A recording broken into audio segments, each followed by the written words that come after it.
Secara pribadi saya mengatakan bahwa di bidang keilmuan waktu itu saya dan teman-teman yang ditokohkan dan mereka sudah istilahnya satu arah.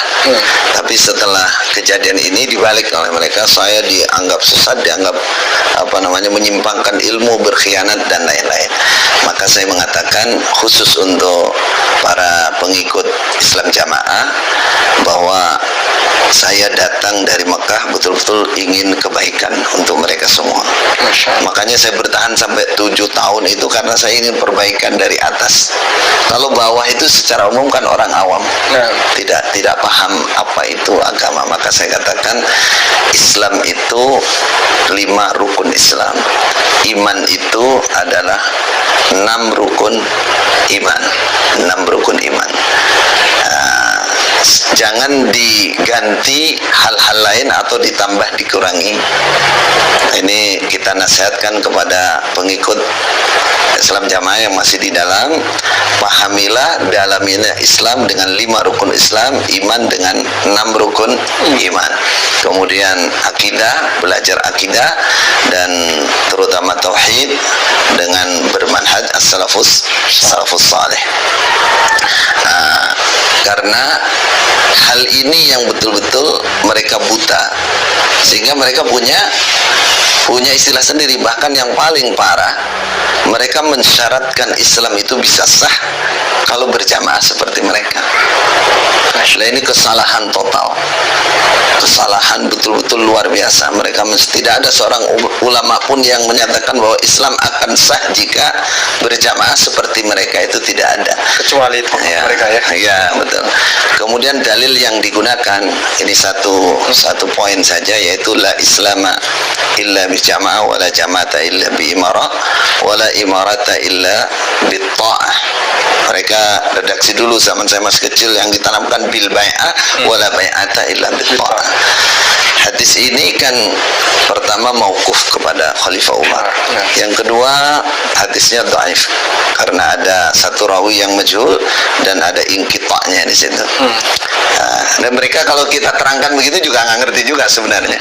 Artinya singkatnya hadis ini nggak bisa untuk hujah sesuatu apalagi yang sangat menentukan ya dalam keabsahan Islam. Pakai dalil dhaif. Satu dalil ini nggak bisa. Jadi seperti undang-undang, misalkan undang-undang di negara kita tapi yang sudah nggak berlaku, sudah dhaif, sudah nggak boleh dipakai kan seharusnya. Yang kedua, ini salah dalam memahami. Saya katakan la islama, mereka maknanya tidak sah. Islam ini makna yang salah. La islama illa bi jamaah wala jama'ata illa bi imarah. La islama, tidak semua kata-kata la nafsil jins itu menafikan dalam arti keseluruhan, tidak. Seperti kataan la imana liman la amanatalah. Tidak ada iman bagi orang yang tidak punya. Apakah orang yang nggak bisa dipercaya terus kafir? Kan tidak. Bisa bermakna iman tidak sempurna. Yang ini juga sama, la islama tidak sempurna. Islam bisa bermakna begitu. Tapi kalau kita lihat siyak dan sababul wurud hadis ini kan riwayat ini kan diucapkan oleh Khalifah Umar ketika Islam sudah jaya dan banyak sekali mendapatkan kemenangan, sehingga kesannya kemungkinan besar dari yang dimaksud dari ucapan Khalifah Umar ini, beliau mensyukuri bahwa Islam kita ini menjadi jaya, menjadi menang karena adanya persatuan, kan gitu kan, harusnya kan gitu. Enggak, mereka tidak sah Islam kecuali berjamaah seperti kami ini.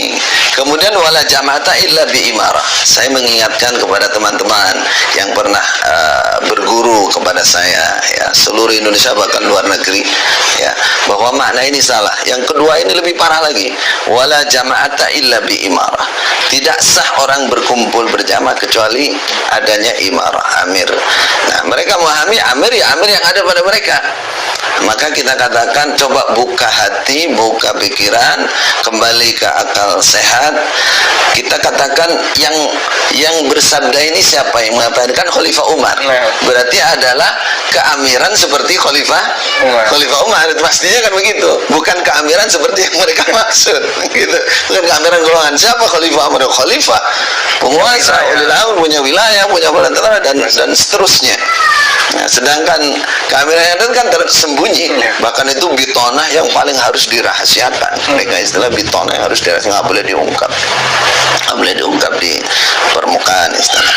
Nah, itu wala jama'ata illa bil bai'ah. Ini tambahan, ini tidak ada dalam riwayat itu. Tapi yang tahu wala imarata illa bil ta'ah, illa bil bai'ah. Mereka katakan wala bai'ata illa bil ta'ah. Sehingga katakan tidak ada bai'at, tidak sah berarti kan, kecuali dengan taat. Atau yang langsung tidak ada keamiran kecuali dengan taat. Maka kita katakan yang nggak taat kan banyak. Kalau di depan la islama itu tidak sah Islam, kemudian la imarata tidak sah keamiran kecuali dengan ketaatan. Berarti kalau banyak yang nggak taat ini batal dong kan? Batal imarah. Oh, berarti sudah kan banyak yang nggak taat itu berarti sudah batal imarahnya.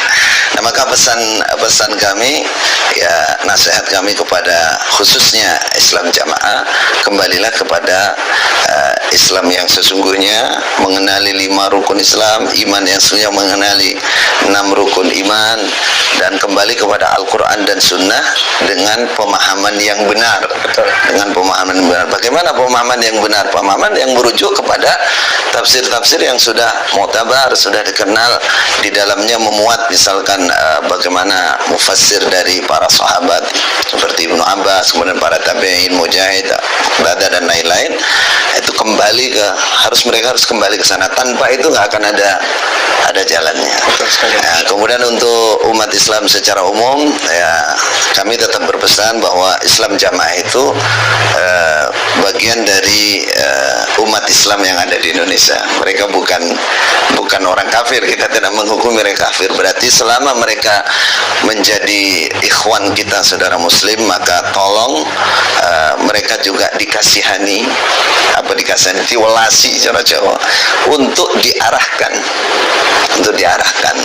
Mungkin ini menyesuaikan dengan daerahnya masing-masing. Kalau Madura keras, kalau Sulawesi mungkin lain. Jadi intinya kita posisikan mereka tetap sebagai saudara Muslim, dan niat kita adalah nasihat. Jadi karena umumnya mereka itu orang awam, di bawah itu hanya ikut aja. Karena bahaya tadi Quran, hadis, memang betul ayat, memang betul hadis, walaupun maknanya nggak jelas, nggak karuan ini. Jadi mereka melihatnya, dan mereka ingin surga bener. Kalau bicara mukhlis lillah, semangatnya luar biasa. Jadi saya katakan itu bagi umat Islam yang lain, kasihan mereka. Memang lebih kasihan lagi kalau mereka kalau kita nggak peduli dengan mereka, karena ini samping mereka berbahaya bagi mereka sendiri, juga berbahaya bagi umat Islam yang lain. Karena akidah yang paling mereka pertahankan sampai sekarang itu takfir, mengkafirkan semua orang di luar mereka. Ini kan bahaya. Walaupun mereka punya program budi luhur, bitona, tapi kalau mereka sudah punya kesempatan, punya kekuasaan, itu berbahaya. Dan untuk saat ini mereka belum punya, tapi ucapan kekerasan itu terucap. Halal darahnya, halal. Seperti saya ini, wah sudah halal. Walaupun mereka nggak bergerak. Sebenarnya paradigma baru yang mengatakan kalau mereka sudah bukan takfiri itu gimana? Wah, itu mereka tutupi aja. Sampai mereka tetap aja. Masya Allah, mereka bitonah, mereka punya bitonah, dan bitonah itu adalah bagian dari perjuangan jihad. Bitonah sendiri itu apa sih? Bitonah kalau istri mereka, kalau istilah mereka itu menyimpan rahasia. Bitonah itu rahasia. Bitonah itu bahasa yang tidak dikenal di mana pun. Itu bahasa khusus. Sebenarnya kalau di Syiah mirip itu dengan taqiyah sama. Oh, di sana istilahnya bitonah. Masya Allah. Jazakumullah khairan. Semoga ini memberikan manfaat bagi kaum muslimin secara umum, dan terutama bagi kaum muslimin yang tergabung dalam anggota Islam jamaah. Kita berharap mereka juga mendengar ya. Baik, Amin.